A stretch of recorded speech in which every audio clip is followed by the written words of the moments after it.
नमस्कार, स्वागत है आप सभी का द हिस्ट्री यूट्यूब चैनल में और मैं हूं विकास टेकरे। आज के इस वीडियो में हम बात करेंगे नेट जेआरएफ की इस कक्षा थर्ड क्लास की, और इसमें हम बात करेंगे मध्य पाषाण काल, जो कि 10,000 ईसा पूर्व से 6,000 ईसा पूर्व तक माना जाता है। शुरुआत में ही आपको ये पता होना चाहिए, या फिर नॉर्मल सा आपके मन में सवाल बने तो इसका जवाब देना चाहूँगा कि हमें कैसे पता चलता है कि ये काल इस काल से इस काल तक रहा। यानी कि हम कैसे पता हमें चला कि मध्य पाषाण काल 10,000 से 6,000 ईसा पूर्व तक ही रहा, वो 2,000 ईसा पूर्व तक भी हो सकता है। तो इसका सिंपल सा इसका ये आंसर है कि जिस काल में गतिविधियां ज़्यादा हमें देखने को मिलती है वो एक सिमिलर काल होता है, और जैसे ही वे गतिविधियां बदल जाती हैं उस वहाँ पर से काल बदल जाता है। आप एग्जाम्पल के लिए देखिए कि 2000 से पहले हम भारत के नज़रिए से देखें तो हमारे यहाँ तकनीक का उतना ज़्यादा विकास नहीं था। 2010 तक भी हम देखते हैं कि जो बड़े शहर थे वहीं पर ही हमें स्मार्टफोन देखने को मिलते हैं, छोटे शहरों में नहीं थे। ज़्यादा से ज़्यादा कंप्यूटरों का विकास हम देखते हैं, लेकिन वर्तमान के समय में हर किसी के हाथ पे आपको एक स्मार्टफोन देखने को मिल जाएगा।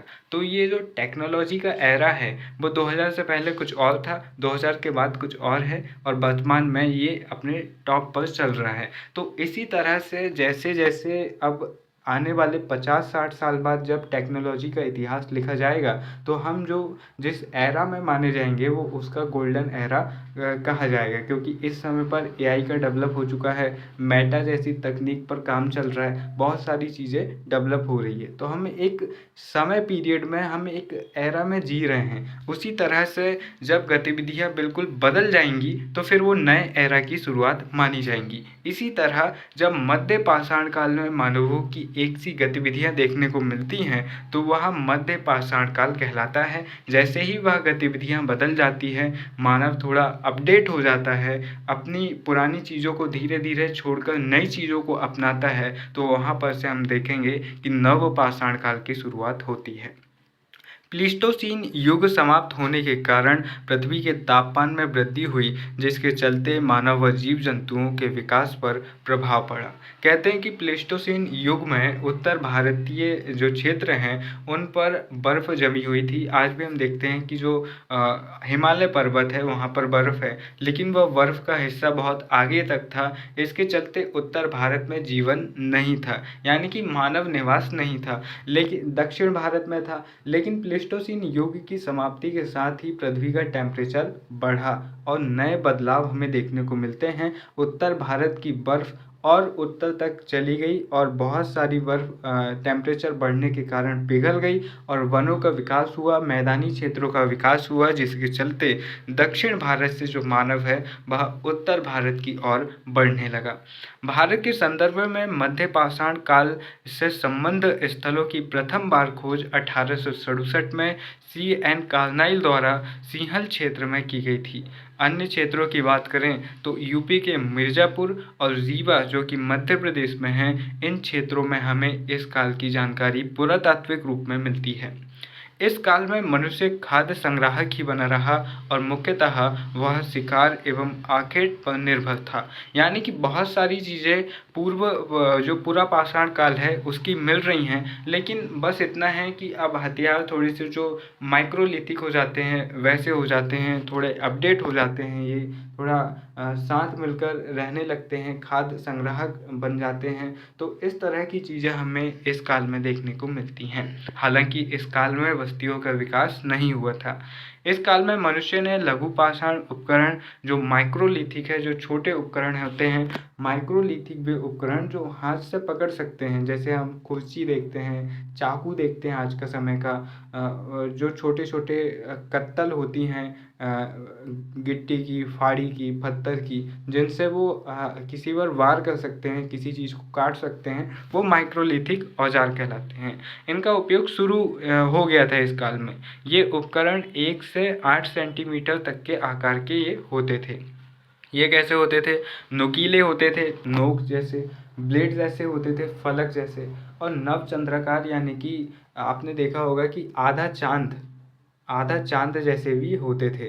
ताकि ऊपर से जैसे कुल्हाड़ी होती ना, पुराने समय में जो फरसा टाइप जो कुल्हाड़ी होती थी वो अर्धचंद्राकार होती थी और उससे ऊपर से पकड़कर उससे काटते थे, ठीक है ना। तो अर्धचंद्राकार और जो नवचंद्राकार जैसे हथियार भी हमें देखने को मिलते हैं। इसके अलावा तक्षणी व खुरचनी जैसे पाषाण उपकरण भी मिलते हैं। मैं बार बार आपको रेफ़र करूँगा कि आप जब 11th-12th की NCERT पढ़ेंगे या फिर जो NIOS जो ओपन स्कूलिंग NCERT है उसको पढ़ेंगे, तो आपको इनके चित्र देखने को मिलेंगे और आप वहाँ पर से और बेहतर तरीके से समझेंगे। इसलिए अगर आप नेट JRF की तैयारी कर रहे हैं और अगर आपने NCERT नहीं पढ़ी है तो भैया आप बहुत बड़ी गलती कर रहे हैं। कम से कम आप 11th-12th तो पढ़ ही लो और अगर ज़्यादा समय हो तो 8th से 12th तक पढ़ लो, तो आपको बहुत ज़्यादा फ़ायदा होगा। दोस्तों, इसके अलावा जो दक्षिणी खुरचनी जैसे हथियार मिले हमने ये देख लिए। शिकार करने की तकनीक में यहाँ पर परिवर्तन आ चुका था। अब वो धीरे धीरे पशु पक्षियों और मछलियों का भी शिकार करने लगा था।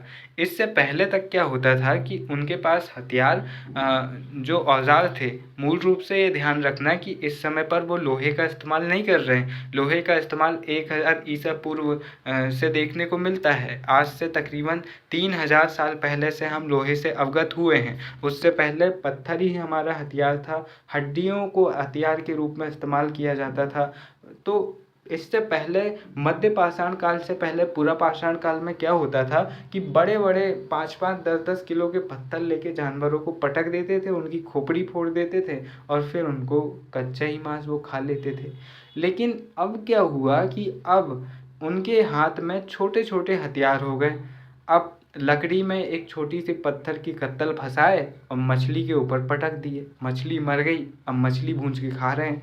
छोटा सा खरगोश दिखा, उसके ऊपर भाला जैसे लकड़ी में पत्थर बांधे और दूसरे सन्ना दिए, खरगोश मर गया, उसको खा रहे हैं। तो इस तरह से, और फलों को भी वो इस तरह से तोड़ सकते थे, काट सकते थे। यानी कि जो जानवर की खाल है उनको भी लोच कर वो अपने लिए वस्त्रों की तरह इस्तेमाल कर सकते थे। तो अब थोड़े से वो अपडेट हो गए थे नए औजार आने के कारण। और नए औजार कैसे आए, उन्हें किसी ने लाकर नहीं दिया कि इनका इस्तेमाल कर लो। समय के साथ साथ अपडेट होते गए। एक पत्थर को जब बार बार पटकते गए वो छोटा होता गया। उन्होंने देखा कि बार बार पटकने से जो पत्थर छोटा हुआ है वो मजबूत भी है और बहुत धारदार भी है। तो इस तरह से उन्होंने धीरे धीरे अपने आप को अपग्रेड किया और उनके नवीन औजारों ने उनकी संस्कृति को और ज़्यादा डेवलप कर दिया। इस काल में प्रक्षेपात तकनीक का भी विकास हुआ। प्रक्षेपात बोले तो हाथ से मिसाइल की तरह फेंका जाने वाला उपकरण भाला। मैंने जैसे आपको बताया, या तो लकड़ी को पैना कर दो काट काट के और वो उसकी भी चोंच पैनी होती है, या फिर लकड़ी के बीच में पत्थर की कत्तल को बांध दो और फेंक दो, फटाक से काम, और फिर पेट भर के खा लो। ये काम इस काल में होता था। मनुष्य ने पहली बार तीर कमान का विकास इस काल में किया था। यानी कि तीर कमान का विकास भी इस काल में हो चुका था और ये क्रांतिकारी परिवर्तन था।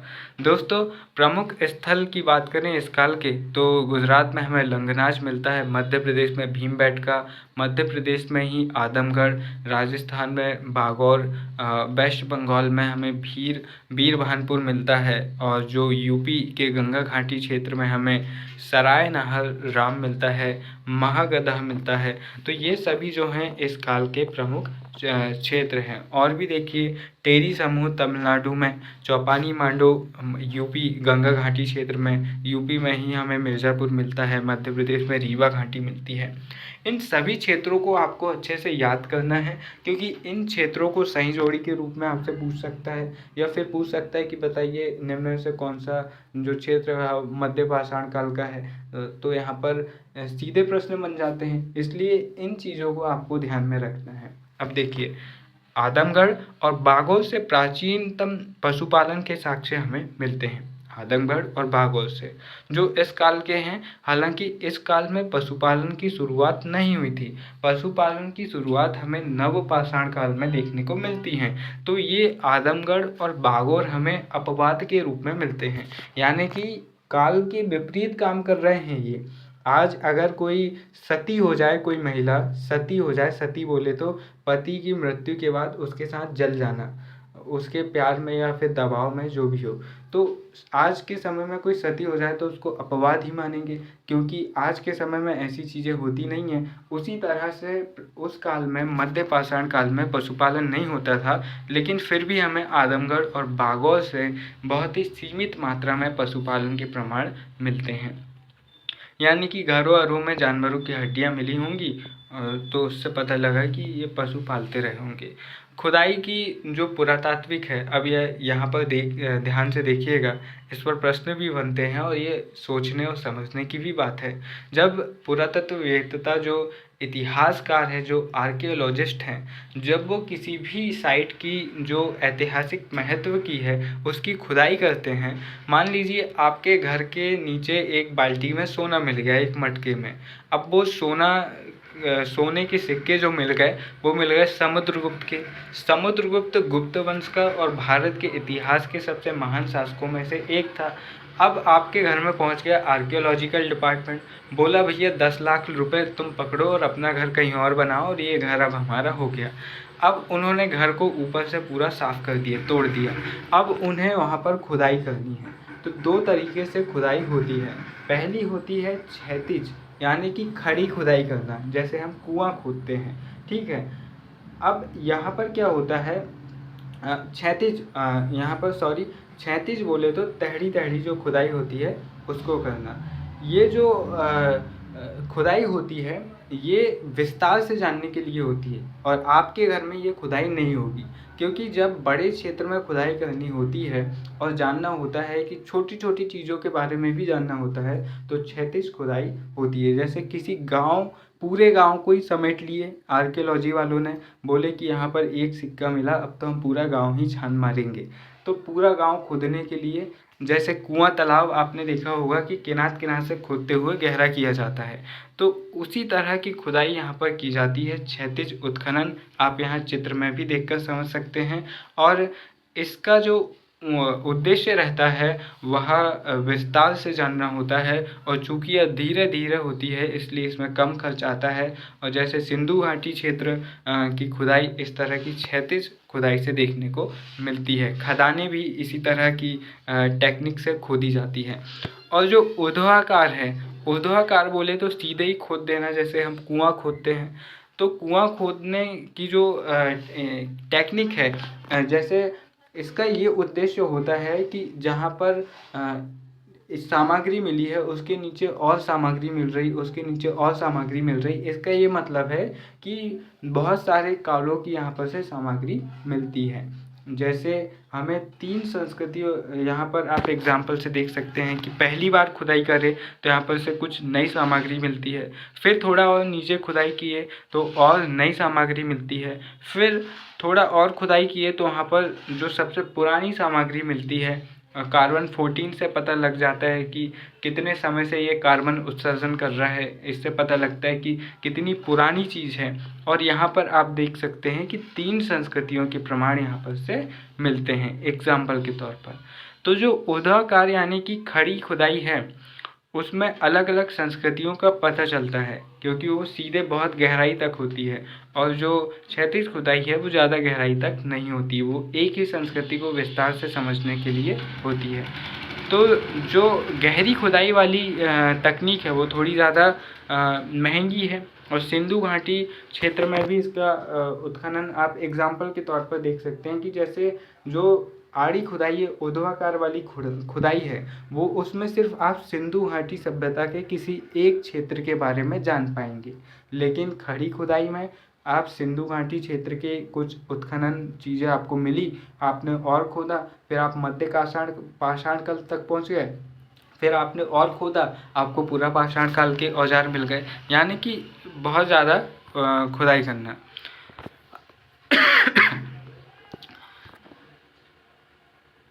अब हम यहाँ पर देखते हैं सरायनहर एवं महादह मध्य पाषाण काल के प्राचीनतम स्थल है, और यहाँ से स्तंभगर्त के साक्ष्य हमें मिलते हैं।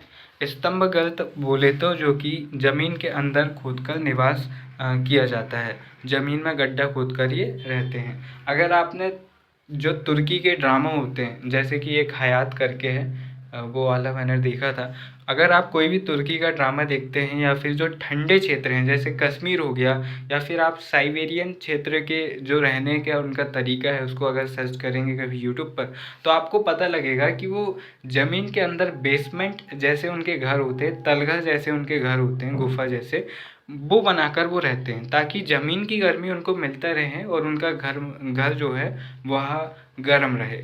ऐसा नहीं होता कि वो टॉप फ्लोर पर रह रहे हैं 10-12 मंजिल का बना के, अगर उतना करेंगे ना तो ठंड से ही मर जाएंगे। इसलिए वो ज़्यादातर कोशिश करते हैं कि उनका घर नीचे बेसमेंट में रहे। लंग नाच जो कि गुजरात में हमें मिलता है, इसको और पढ़ते हैं सराय नहर राय से मानवीय आक्रमण या युद्ध का प्रारंभिक साक्ष्य हमें मिलता है। लंगनाथ जो कि गुजरात में है, यहाँ पर से हमें सर्वाधिक माइक्रोलिथिक यानी कि जो छोटे उपकरण हैं, माइक्रो से समझ जाना, छोटे, लेथिक यानी कि जो पत्थर के उपकरण हैं वो हमें मिलते हैं। पाषाण काल बोले तो नाम से ही समझ में आता है, पाषाण बोले तो पत्थर, जहाँ पर हमें पत्थरों के औजार और पत्थरों की सामग्रियाँ मिल रही हैं। इसके अलावा ये उपकरण इस काल के सबसे उत्कृष्ट नमूने हैं। मध्य पाषाण काल के सबसे उत्कृष्ट नमूने हमें लंगनाच गुजरात में मिलते हैं। इसके अलावा लंगनाच से पशुओं की हड्डियाँ, 14 मानव कंकाल, मिट्टी के हाथ से बने बर्तन व कब्रिस्तान के साक्ष्य मिलते हैं। चूँकि इस समय तक पहिए का आविष्कार नहीं हुआ था तो गोल मटोल मटके तो नहीं बन रहे थे, ऐसे ही ऊट पटांग टाइप के जैसे हाथ से बना लिए वैसे बन जा रहे थे। भीमबेटका जो कि मध्य प्रदेश से मानव अंत्येष्टि के प्रमाण मिलते हैं। शवदहन का तरीका इस काल की विशिष्ट पहचान है। इसी प्रकार श्रृंगार एवं अलंकार सामग्री भी इस काल में हमें शुरुआत देखने को मिलती है। दोस्तों ये बहुत ही इंटरेस्टिंग है। बहुत सारे लोग ये कहते हैं, मैंने अपने घर में बड़े बूढ़ों को बोलते हुए सुना था कि भैया लिपस्टिक विपस्टिक का तो आज का फैशन है, हमारे टाइम में तो कोई लिपस्टिक लगाता ही नहीं था। बहुत ज़्यादा लाज लज्जा थी तो कोई लगाता ही नहीं था।